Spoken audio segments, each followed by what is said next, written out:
Good morning, students. Good morning, Good sir. morning, sir. Can you see? Good morning. Good morning. Can you see my screen? Yes, sir. Sir. Okay. So, where we had stopped previous class?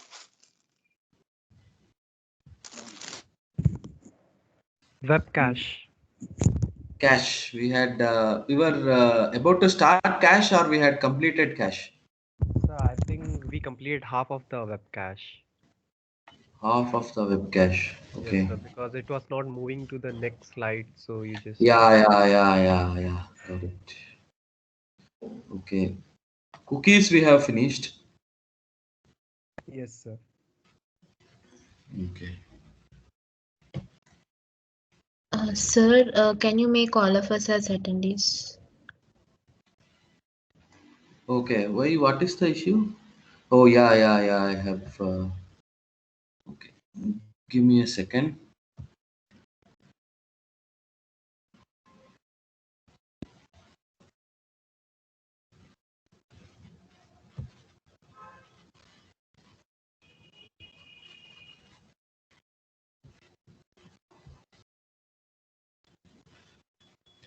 So, do you have any doubts regarding cookies and other topics which we discussed in the previous class? Sir, I have a general doubt. Sir, Yeah. we have cache when we use our browser or web applications, right? So, where this cache will be stored, sir? I don't want to use any terminal command like ipconfig DNS, display DNS flash. Without all this, where will be the cache will be stored, sir? See, cache basically will be there in your internet service provider if you are in a home network. If you are in an institutional network, or if you are in an organization network, that organization or institution itself will have cache server in it. Okay, sir. Sir, then how it come when it comes to mobile data? Because mobile data is not neither a home network or it's neither it's not even an institution, no, sir. It's in the service provider, even in the mobile network, also service provider will have it, will have the cache. So let's say geo providers will have the cache of all our browsing data. Yes. Okay, sir. It's basically a combination of cache and cookies which will help you. Okay, sir. Okay. Any other questions, students? Sir, some websites when we go, there'll be option like block cookies or don't allow cookies. Why is that, sir? It's because it gives you recommendations. It also it will store the state information. State information in the sense what communication you have done. Everything will be stored in the backend of that server for which you are trying to access, right? So if you don't want that server to store your information, you can go ahead for blocking the cookies just for security purpose. That's it. Yes.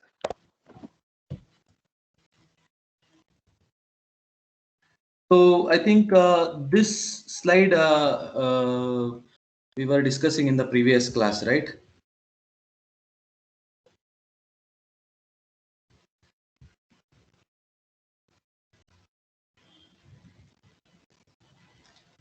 Can you see the slide, students?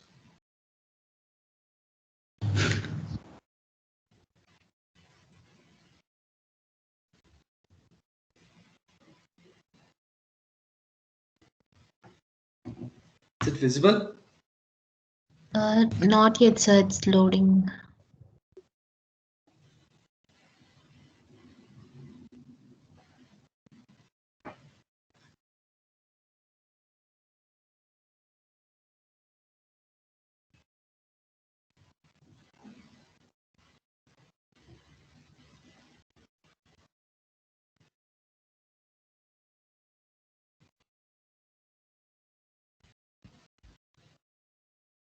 No, what's the issue?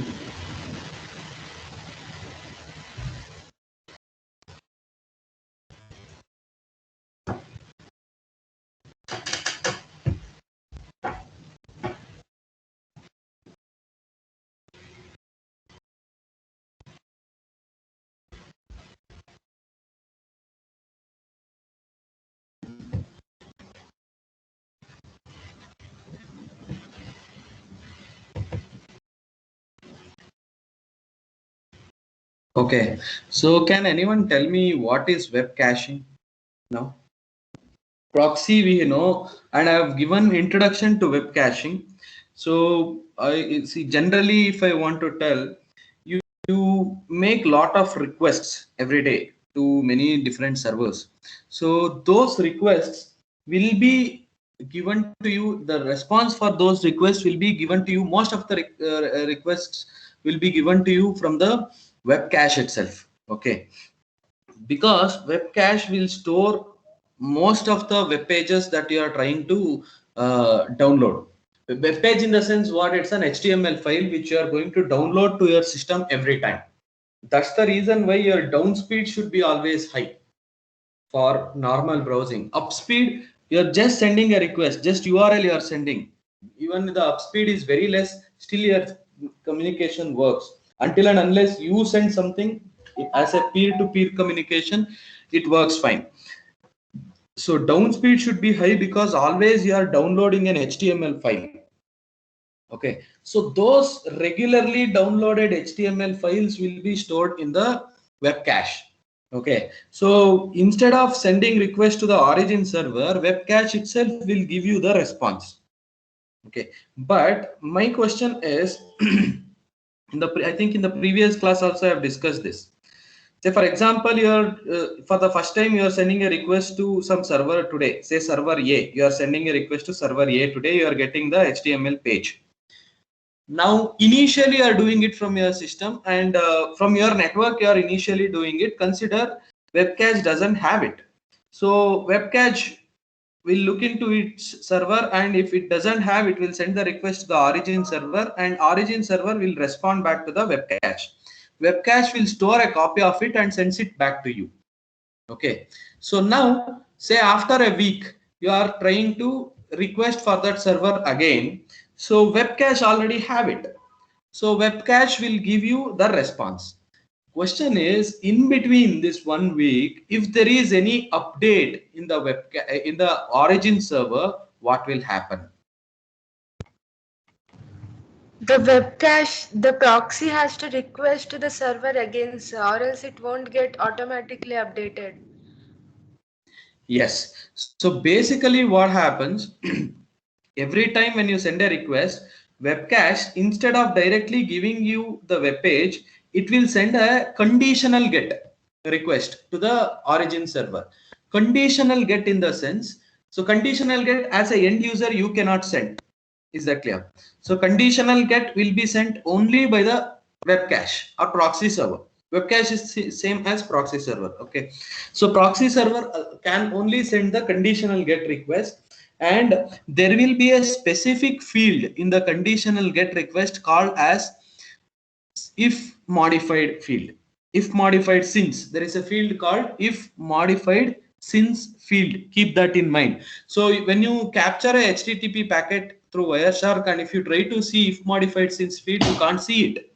But if you can capture a packet which is going from a proxy to the origin server, that will be a conditional get method, and you can see if modified since field over there. What is this if modified since field?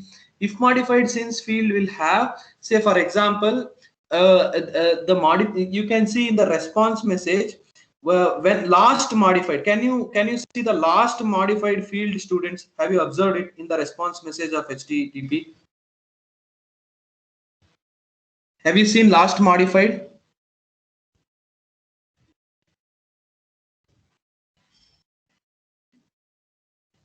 Am I audible, students?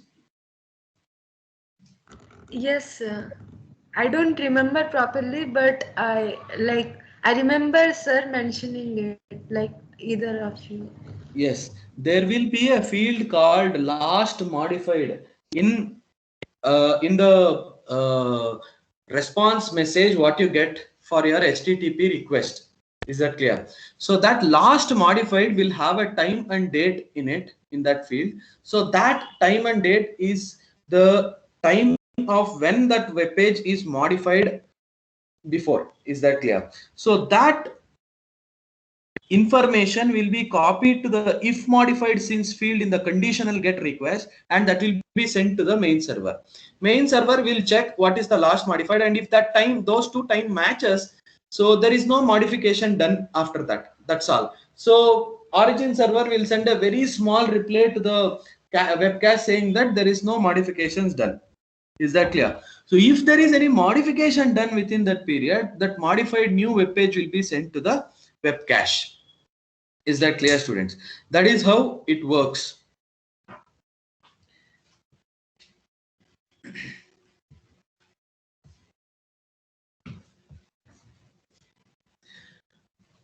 But the question is, you may have a question, sir, then what is the use? Every time, instead of you directly sending a request to the origin server, through proxy server, you are sending. What is the use? But if you directly send a request to the origin server every time it will give you a web page as response. The amount of data that is being transferred is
Students, am I audible now? Yes, sir. Yes, sir. Okay. So this is the slide which I had shown you in the previous session. So request from the client will go to proxy, and from the origin you get back to the proxy itself. Okay. So cache acts as both client and server. Typically cache is installed by ISP, Internet Service Provider. So why web caching? Why do we need it? Reduce response time for client request, reduce traffic on an institutional access link. Excuse me. Internet dense with caches, enable poor content providers to efficiently deliver content. So basically what happens, you can see here, average object size. You can see here, let me take a,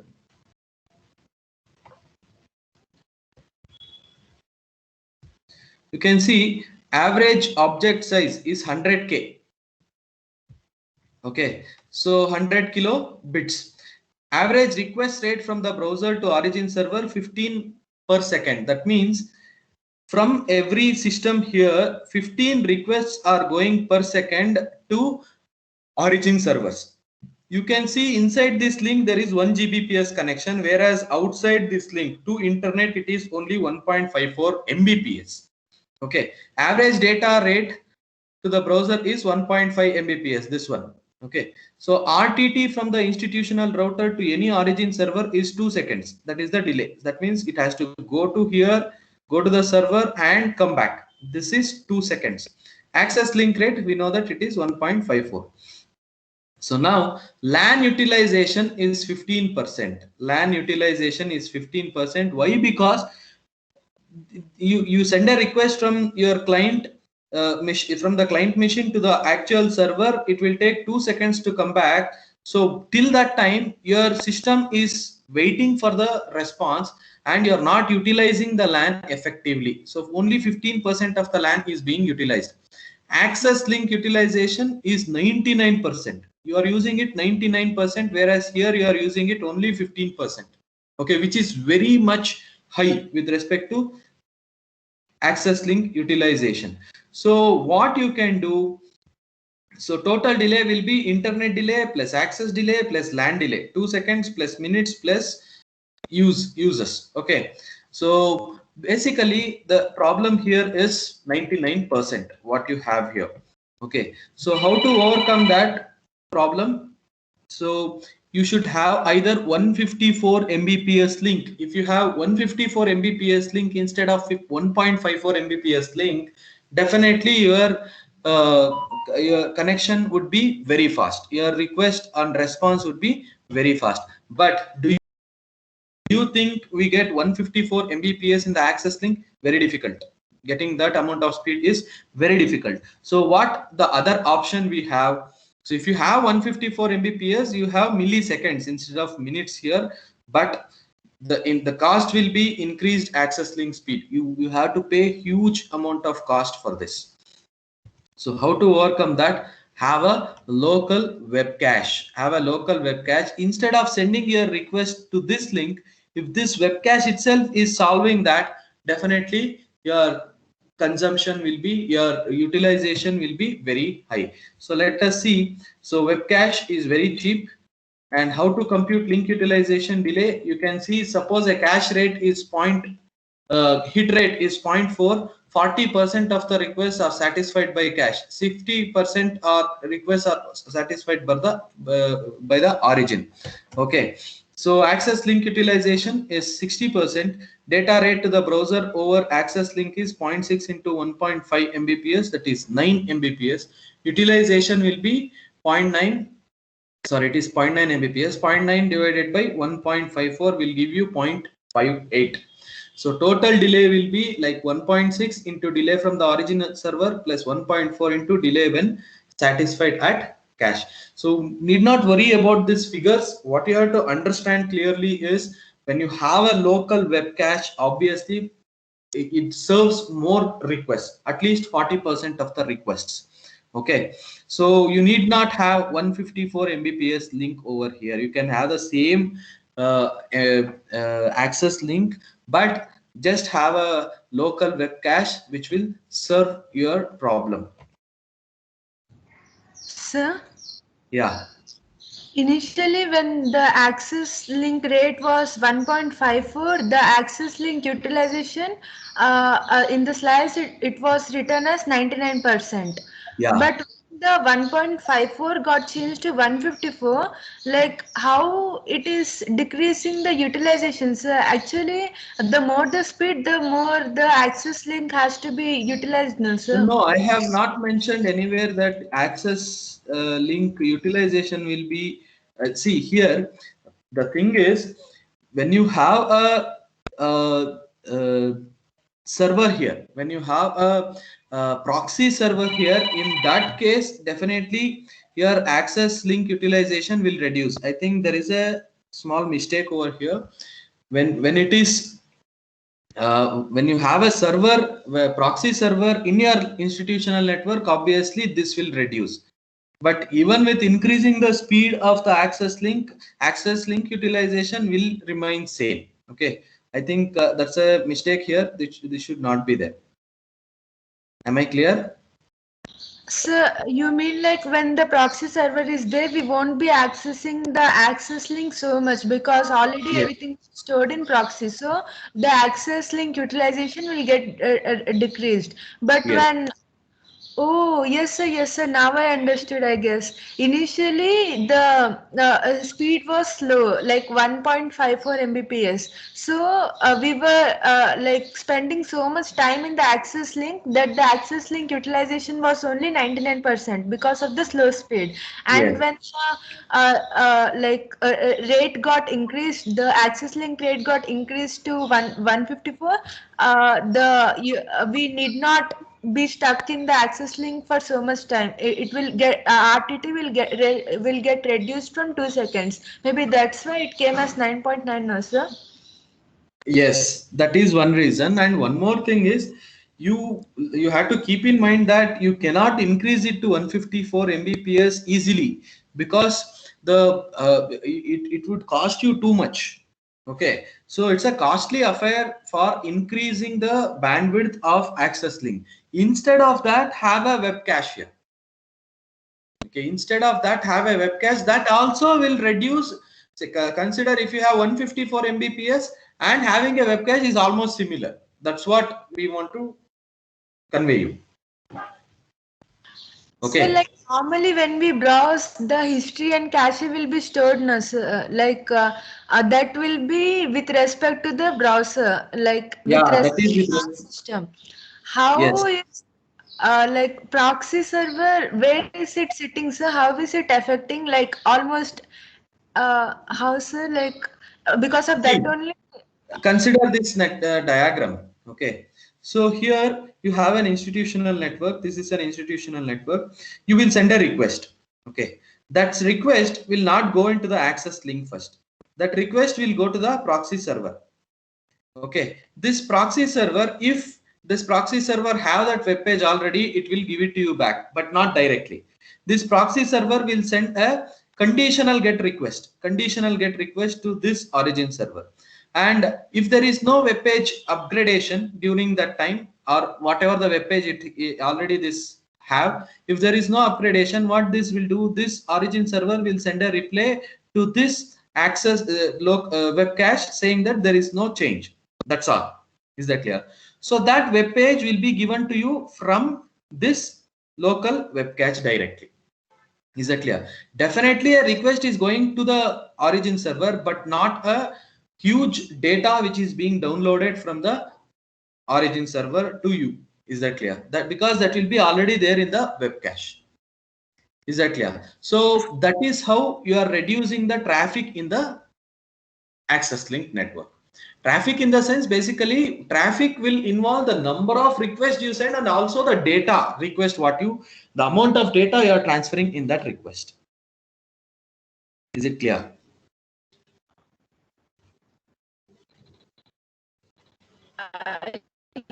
Yes.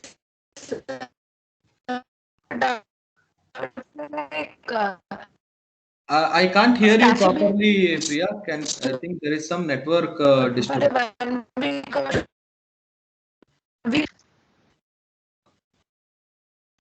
Priya, I can't hear you properly.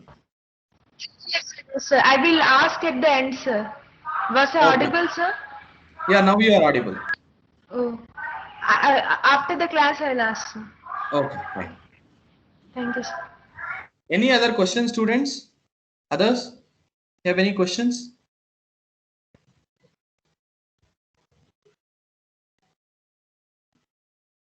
Yeah, this is what I was trying to tell you, students. Conditional get.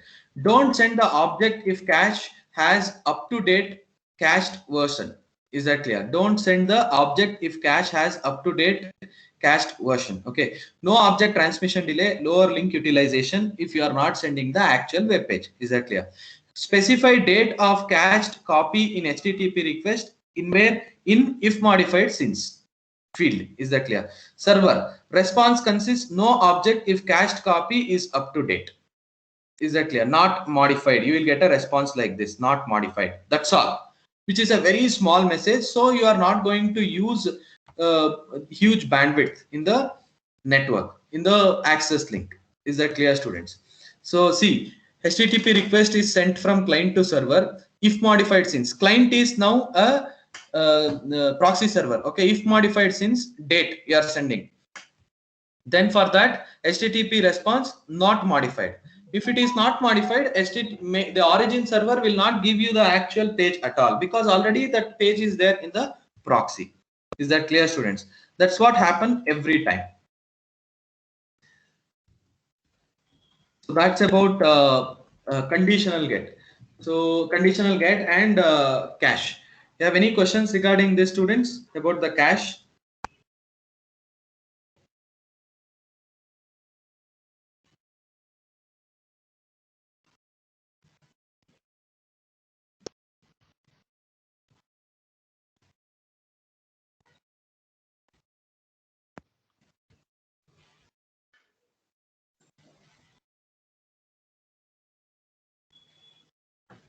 Any questions, students? Shall we go to the next topic? Sir, then while visiting any website, is always better to block the cookies, no, sir? Then if they get Not necessarily. See, if you are doing a very critical data communication, very important and private data communication, you can block it. Or else, see, just I will visit. Say for example, I will visit ClickBuzz. I am going to download the web page of ClickBuzz and I am going to see the score. Why do I need to block it? Why do I need to block the cookies? Not required, right? okay, yes, sir. Only when you are doing some critical communication, you can do that. That's up to you again. Yes, sir. Yes, sir. Okay. So next, that's about web and HTTP. Next topic is FTP, file transfer protocol. Okay. So now we know about HTTP very clearly. HTTP is a stateless protocol. HTTP port number is 80. HTTP have two types of messages. One is request and response. To make HTTP stateful, we use cookies. These are some of the points we know about HTTP. So does anybody know anything about FTP?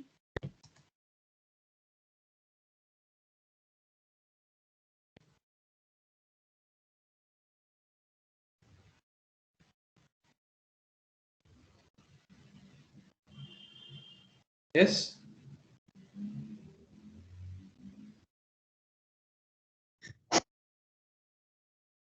Okay. So let me start with FTP now. FTP stands for File Transfer Protocol. So file transfer, you are transferring some file. Okay, you may have a question. HTTP also we used to transfer files, we used to receive files. Why do we need FTP separately? This might be a question. So now FTP is, first thing you have to keep in mind, FTP is not a stateless protocol. It's a stateful protocol. It will have the state information of whatever the communication you have done with the FTP server. Okay, yes, and FTP server is basically a local thing. HTTP servers are public. FTP server is local. Say for example, in the institutional network, in your lab, I will make a particular system as an FTP server, and I will store all the notes with respect to a particular course, all the PPTs, everything I will store there. Okay, and I will give you access for that FTP server. Whenever you want, you can access that FTP server and get the data from there. Is that clear? So which will be very fast because you are in that network already. FTP server is also in that network. You are also in that network in the sense local area network. So obviously your communication will be quick. Locally we will be using FTP servers. Okay, so you can see here file transfer, FTP client, FTP server, FTP user interface. There will be a user interface for FTP client. So through that you will contact FTP server, remote file system. So transfer file to from remote host, client server model, client side that initiates the transfer, server is a remote host, and RFC number is 959. RFC is request for comments. It will basically have all the information about any kind of protocols, FTP protocol information. If you want to completely know, you can just type in Google RFC 959, you will get that information. Okay, and port number for FTP is 21. There is another port number for FTP. I will tell you what it is. You can see here, for any client to connect to FTP server, there will be two connections. One is for control connection and other one is for data connection. Control connection, once you create a connection from your client to server, you can send any number of data. And that's the reason why for control you have a separate connection, which is port number 21. And for data you have separate connection, which is port number 20. Is that clear? So FTP client contacts FTP server at port number 21 using TCP. Client authorized over control connection. Client browsers remote directory, sends commands over control connection. When the server receives file transfer command, server opens second TCP data connection to the client, that is port number 20. After transferring one file, server closes this data connection. Is that clear, students? For every request, you will have a 21 port number 21 connection will be there already, but for every request a new connection with port number 20 will be created by the FTP server for sending the data. Is that clear? And all these things are done by commands. I will show you the commands also. So is it clear, students? The difference between HTTP and FTP is HTTP is stateless, FTP is stateful. HTTP have only one connection for both control and data, whereas the FTP have two different connections for control and data. These are the two differences we have come across now. We will see what are the other differences later. Okay, any question regarding this? So how we can say that FTP is stateful protocol, like what it is storing, how it is storing, and what all? It is storing the state information, like who has contacted that FTP server at what time, what kind of data they have, what kind of communication they have done, what kind of data they have communicated. Every data will be stored in FTP server. Okay, so then HTTP also can be made stateful, because there will be advantages of those. So is it like there is some problem that they didn't include that in HTTP? See, HTTP is designed in such a way that it works as stateless, because when HTTP is made state, the reason one reason is huge amount of HTTP requests will go into servers, lot of servers. Okay, so if you want to make HTTP stateful, imagine the amount of data which is being stored in the servers is being stored there. So it is huge. I know with cookies you are going to do it, but definitely you are reducing it in a greater extent. Okay, sir. Okay. Sir, Yeah. stateless means it will take information, but it keeps clearing it, something like that, sir. Because Yes. It doesn't it store is- at all. It doesn't store. Say for example, I have done a request to ClickBuzz now. After I logs out or after I close my browser from the ClickBuzz, there is no information in HTTP that I have done a request from my system to the ClickBus server, and I have accessed some information from there. All those information will not be there at all anywhere. Okay. Whereas in FTP, you can store that information. You can make HTTP stateful only using cookies. We know that, right? Cookies will help you to keep track of who has approached a particular server, what time, what kind of communication they have done. Everything can be stored using the cookies. But if there is no cookie, HTTP is completely stateless. Okay, sir. So what's the necessity of 2 ports? It's just requesting on 21 port number 21, no, sir? Yes. Port number 21 is for control. See, you have to create a control. You have to create a connection here between client and server. Only after creating the connection, you are going to send the data. So say, for example, there are different commands here. One is, say, for example, you want to store some data into the FTP server. You can send a request in the connection port. Only when the request is accepted, you can send the data in the data port. If you want to download a data from FTP server to your client machine, again, you have to send a command in the server, in the control port. Okay, so like you can store the data, you can download the data, you can edit the data, a lot of options are there. So all those options which you want to choose, you have to send it through connection control port. Whatever the data transmission you do, that has to be done in the data connection, in the data port. Is that clear? Sir, in HTTP, there will be only one port used, no, sir? Won't there be any traffic during request and response? What will be the Traffic, sir, like many will be accessing, no, sir? traffic? Will be huge. Traffic will be too much. But in HTTP, you cannot create two different connections again, because initially it is defined with only one connection. Now changing the HTTP is very difficult, and there are a lot of difficulties involved when you give two different connections for HTTP also, because FTP is completely using TCP as its underlying protocol, but HTTP sometimes use TCP and sometimes use UDP based on the application. Okay, so in UDP you don't have connection establishment phase at all. In that case, HTTP will face issues if it have two different connections for control and data. So that's why HTTP doesn't have two different ports, one for connection and one for control, one for control and one for data. So it is only single port where HTTP will transfer its data. Okay, sir. So you can see here, server opens another TCP data connection to transfer another file here. So control connection out of band. So HTTP is called as in band, whereas FTP is called as out of band. This is another difference.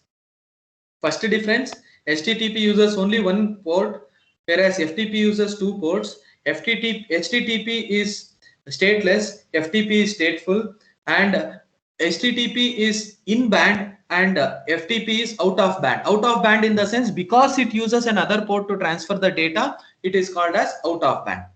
So you can also see FTP server maintains state.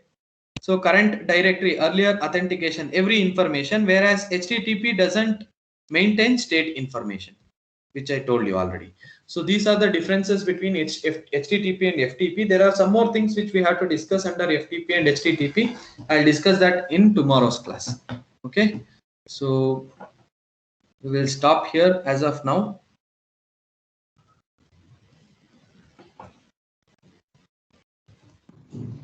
Sir? Yeah.